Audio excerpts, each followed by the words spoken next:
দিন আল্লাহ রাব্বুল আলামিন আপনার সাথে কি ব্যবহার করবেন ওটার উপরই সফলতা নির্ভর করবে, বিফলতা নির্ভর করবে। প্রিয় ভাই সব, কিয়ামতের সাফল্য শুধুমাত্র মুত্তাকীদের জন্য। কাদের জন্য বলুন? মুত্তাকীদের জন্য। আরবি ভাষায় তাকওয়া বলে একটি শব্দ আছে।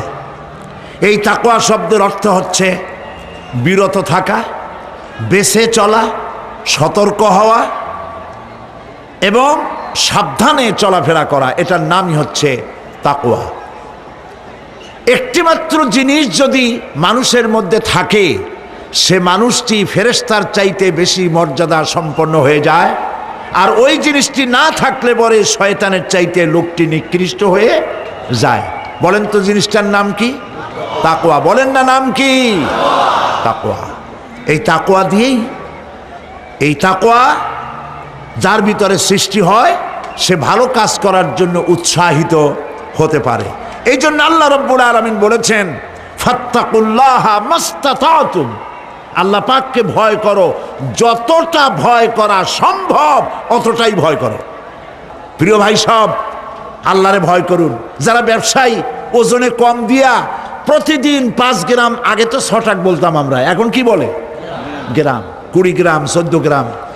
তো এই যে গ্রাম, 500 গ্রাম, নানান রকমের গ্রাম, এই কয় গ্রাম করিয়া জীবনে কয় মন বাঁচাবেন? কয় মন বাঁচাবেন? আর এর দ্বারা আপনার হবে কি? মাপে কম দিলেন, ওজনে কম দিলেন, খাদ্যে ভেজাল দিলেন, চাউলে ভেজাল, ঘিতে ভেজাল, তেলে ভেজাল, সমানে দিতে থাকলেন। আহারে, যাওয়ার সময়, মৃত্যুর সময় সাথে কিছু নিয়ে যেতে পারবেন? পারবেন না। এখানে আল্লাহ পাককে ভয় করুন। ব্যবসায় বরকত দেওয়ার মালিক কে? জোরে বলেন কে? আল্লাহ রাব্বুল আলামিন বরকত দেওয়ার মালিক। এইটা বিশ্বাস করে আল্লাহকে ভয় করুন। ব্যবসায়ী ভাইরা নিয়ত করুন, ওজনে কম দেব না, খাদ্যে ভেজাল দেব না, মিথ্যে কথা বলবো না। এই তাফসীর শোনার দাম হবে। যারা চাকরি করেন তারা ওয়াদা করুন, সরকার যে বেতন দেয় সেই বেতন দিয়ে যেমন করে হোক কষ্ট করে জীবন যাপন করতে হলেও করব, হারাম ঘুষ খাবো না। ঘুষ খাওয়া হারাম। শূকরের মাংস খাওয়া যেমন হারাম, ঘুষের একটি পয়সাও থেকে শুরু করে কোটি কোটি টাকা পর্যন্ত তেমন হারাম। এগুলো যদি বাঁচতে পারেন তাহলেই এর নাম হবে তাকওয়া। এটাকে আপনাকে বুঝতে হবে এইভাবে। পুলিশ দেখে না, এন্টি করাপশন ডিপার্টমেন্ট দেখে না, গোয়েন্দা বিভাগের কেউ দেখে না, কিন্তু আল্লাহর চোখে ফাঁকি দেওয়া যাবে না। এটার নাম হলো তাকওয়া। এই আল্লাহকে ভয় যদি করতে পারি তাহলে পরিচয় হবে মুত্তাকি। আর কোরআন আসছে মুত্তাকিদের জন্য। ইবাদত করলে পরে তাকওয়ার সৃষ্টি হবে, রোজা রাখলে পরে তাকওয়ার সৃষ্টি হবে। আল্লাহকে ভয় করাটার নামই হলো তাকওয়া। এই তাকওয়া যারা করবে, আল্লাহরে ভয় করবে, সেই বান্দাদের জন্য আল্লাহ পাক বলছেন, ইন্নালিল মুত্তাকিনা মাফাজা। এই মুত্তাকিদের জন্যই রয়েছে বিরাট সাফল্য কিয়ামতের দিন। সুবহানাল্লাহ। আল্লাহ পাক এদেরকে জান্নাত দিবেন। কি দিবেন বলেন? এমন এক জান্নাত দিবেন, কোরআনে কারীমের মধ্যে আল্লাহ পাক এই পৃথিবীর বুকে যারা আরামের টাটকা সুখগুলি, আরামগুলি যারা বর্জন করে আল্লাহ রাব্বুল আলামিনকে বিশ্বাস করে, যারা কারদিস সামাই ওয়াল আরদ উইদ্দাত লিল্লাযিনা আমানু বিল্লাহি ওয়া রাসূলি। আল্লাহ পাক বলেন, প্রতিযোগিতা করো আল্লাহর মাগফিরাত কামনার জন্য আর জান্নাতে যাওয়ার জন্য প্রতিযোগিতা করো। আল্লাহর রহমত পাওয়ার জন্যে সৎ কাজের প্রতিযোগিতা করো, তাহলে আল্লাহ রাব্বুল আলামিন তোমাদেরকে ক্ষমা করবেন আর তোমাদের জন্য এমন জান্নাত দিবেন যেই জান্নাত আকাশের বিশালতার, জমিনের বিশালতার মতো। এই বিরাট জান্নাত তোমাদেরকে দিবেন। এই জান্নাত চিরস্থায়ী সুখ এবং শান্তির জায়গা হবে। মাসালুল জান্নাতিল্লাতী উইদাল মুত্তাকুন ফিহা আনহারুম মিন মাইন গায়রি আসিনিন ওয়া আনহারুম মিন লাবানিন লাম ইয়াতাগাইর তা'আমুহু। আল্লাহ পাক বলছেন জান্নাত আল্লাহ পাক ওয়াদা করেছেন মুত্তাকীদের জন্য। আল্লাহ পাক জান্নাত দিবেন যে জান্নাতের ভেতরে রয়েছে মধুর প্রস্রবণ, রয়েছে দুধের প্রস্রবণ, রয়েছে সেখানে স্বচ্ছ পানির প্রস্রবণ রয়েছে। এই সুন্দর জান্নাত, ঝর্ণা ধারা আল্লাহ পাক সৃষ্টি করেছেন, বাগ বাগিচা দিয়ে ভরে রেখেছেন জান্নাত। সেই জান্নাত হবে এয়ার কন্ডিশন, রৌদ্রের তাপ হবে না সেখানে, রৌদ্রের খরতাপ হবে না সেখানে, ঠান্ডার প্রচণ্ডতা থাকবে না। কিরকম হবে জায়গাটা? আল্লাহ পাক বলছেন মুত্তাকিনা আলাল আরাইকি লা ইয়ারাউনা ফিহা শামসান ওয়ালা জামহারিরা ওয়াদানিয়াতান আলাইহিম যিলালুহা ওয়া যুল্লিলাত কুতুফুহা তাযলিলা।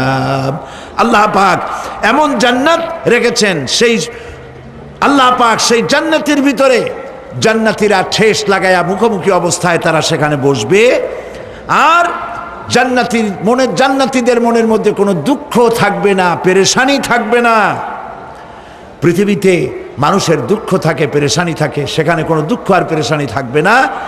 সেই জায়গাটা হবে শীতাতপ নিয়ন্ত্রিত, না শীত না গরম, চির বসন্ত বিরাজ করবে। জান্নাতীরা সেখানে থাকবে। এই সুন্দর জান্নাত আল্লাহ পাক রেখেছেন মুত্তাকীদের জন্য। সুবহানাল্লাহ। কাফেরদের জন্য জান্নাত হবে, জাহান্নাম হবে চিরকাল। খালিদিনা ফিহা আবাদান, চিরকাল কাফেরেরা জাহান্নামে থাকবে। সর্বশেষ যে ব্যক্তি জাহান্নাম থেকে মুক্তি লাভ করবে তাকে আল্লাহ পাক বলবেন, ফেরেশতাদেরকে বলবেন, ও আমার ফেরেশতারা, আমার এই বান্দাকে জান্নাত এবং জাহান্নামের মাঝখানে রেখে দাও। জান্নাত এবং জাহান্নামের মাঝখানে লোকটি যখন থাকার জায়গা পাবে, সে জান্নাতের দিকে তাকায়া দেখবে আর কাঁদতে থাকবে। আল্লাহ পাক জিজ্ঞেস করবেন, বান্দারে, যুগের পর যুগ ধরে জাহান্নামে কেঁদেছ, আমি রব্বুল আলামিন জাহান্নাম মাফ করে দিয়া জান্নাত জাহান্নামের মাঝখানে রেখে দিয়েছি, আযাব থেকে তো বেঁচে গেছো, এখন কান্দো কেন? লোকটি বলবে, রব্বুল আলামিন কান্দি এই কারণে, জাহান্নাম থেকে মাফ করেছো, তোমার শুকরিয়া আদায় করি। জান্নাত তো আমার কপালে নাই, কিসমতে নাই, কিন্তু জান্নাত আমি এখান থেকে দেখতে পাচ্ছি। জান্নাতের সুঘ্রাণ আমার নাকে আসতেছে, কপালে নাই যাওয়ার। আমি কাঁদি এই জন্য, তুমি যদি মেহেরবানি করে আমাকে জান্নাতের দরজার কাছে একটু দাঁড় করায় দিতা, প্রাণ ভরে তোমার জান্নাতের দৃশ্যটা একটু দেখতাম। আল্লাহ পাক তার আরজি পূরণ করবেন, বলবেন যাও, ফেরেশতাদের বলবেন এর জান্নাতের দরজার কাছে দাঁড় করায় দাও। জান্নাতের দরজার কাছে দাঁড়িয়ে লোকটি আবার কান্না শুরু করবে। আল্লাহ পাক প্রশ্ন করবেন, এবার কান্দো কেন? লোকটি বলবে, রব্বুল আলামিন কান্দি এই কারণে, জান্নাতের এই দরজায় দাঁড়ায়া জান্নাতের অফুরন্ত নেয়ামত কিছুই ভালো করে দেখা যায় না, শুধু অল্প জায়গা দেখি। যদি তুমি আমারে দয়া করে জান্নাতের মাঝখানে দাঁড় করায় দিতা, চতুর্দিকে তাকায়া তাকায়া দেখা কলিজারে ঠান্ডা বানাইতাম।